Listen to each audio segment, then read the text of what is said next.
2 वेळा संसदरत्न पुरस्कार पटकावला आहे. देशातले पहिल्या टर्ममध्ये निवडून आलेल्या सगळ्या खासदारांमध्ये हा 3रा क्रमांक अख्ख्या देशात पटकावला आहे. तेव्हा दादांनी कौतुकच केले ना. म्हणजे पार्लमेंटमधली भाषणं असतील, पार्लमेंटच्या माध्यमातून केंद्र शासनाच्या माध्यमातून आणलेलं काम असेल, या सगळ्याच गोष्टींमध्ये दादांनी प्रत्येकी कौतुकच केलेलं आहे. आणि मला असं वाटतं की हा जो काही एक नॅरेटिव्ह विरोधक बनवण्याचा प्रयत्न करतात, माझं खूप सोपं म्हणणं आहे की माझ्या फेसबुक वॉलवर जावं, माझ्या इंस्टाग्राम वॉलवर जावं. मी एकूण मतदारसंघामध्ये 5 वर्षात किती आहे हे सगळ्यांना समोर दिसतं.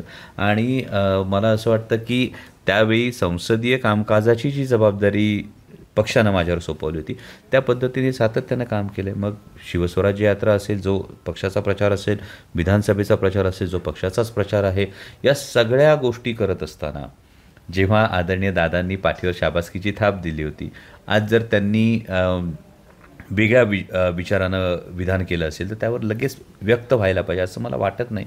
आणि तेवढा कान धरण्याचा अधिकार दादांना आहेच ना, आमचे नेते आहेत शेवटी. मागच्या पंचवार्षिकमध्ये खासदारकीमध्ये तुम्हाला निवडून आणण्यात त्यांचा मोठा वाटा आहे असंही ते बोलले. मग आहे ना, 100% आहे, यामध्ये दुमतच नाही आहे. कारण कसं आहे की या सगळ्या गोष्टींमध्ये मी छक्क्या पंजाचं राजकारण करत नाही. जे आहे ते आहे. दादांनी त्यावेळी पूर्ण सहकार्य केलं, 100% सहकार्य केलं. आणि मग आताच्या याला जेव्हा दादांनी भूमिका बदलली, दादांचा 100% वाटा आहे. दादांनी मला कुठल्या पक्षातून निवडून आणलं? राष्ट्रवादी काँग्रेस पक्षातून. मी अजूनही त्याच पक्षात आहे ना. मी कुठे बदलली आहे भूमिका?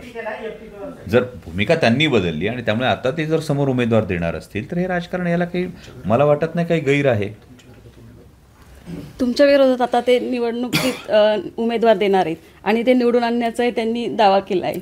हे बघा, आता दादांनी जो काही गट तयार केलेला आहे त्या गटाचे ते राष्ट्रीय अध्यक्ष, त्यामुळे त्यांना 100% या संदर्भामध्ये ते जो निर्णय घेतील त्या पद्धतीने त्यांच्यासमोर उमेदवार असेल. पण हा संपूर्ण भाग जो आहे, या संपूर्ण भागामध्ये आदरणीय शरदचंद्रजी पवार साहेबांनी इतकं भरीव काम केलेलं आहे. इथल्या सर्वसामान्य शेतकऱ्याचं आयुष्य बदलण्याचं काम हे आदरणीय पवार साहेबांनी केलेलं आहे. इथला अनेक भाग जो दुष्काळी होता तो सुजलाम सुफलाम हा आदरणीय पवार साहेबांच्या निर्णयांमुळे झालेला आहे. या सगळ्या गोष्टी, MIDC सारखा निर्णय असेल, IT हब सारखा निर्णय असेल, अशा अनेक गोष्टी केलेल्या आहेत. त्यामुळे मला वाटतं राजकीयदृष्ट्या दादांनी असा निर्णय घेणं हे त्यांची राजकीय अपरिहार्यता आहे. त्यामुळे दुसरं काही वेगळं किंवा त्याविषयी त्यांनी उमेदवार देऊ नये असं कसं म्हणता येईल? ही लोकशाही आहे, प्रत्येकाला अधिकार आहे.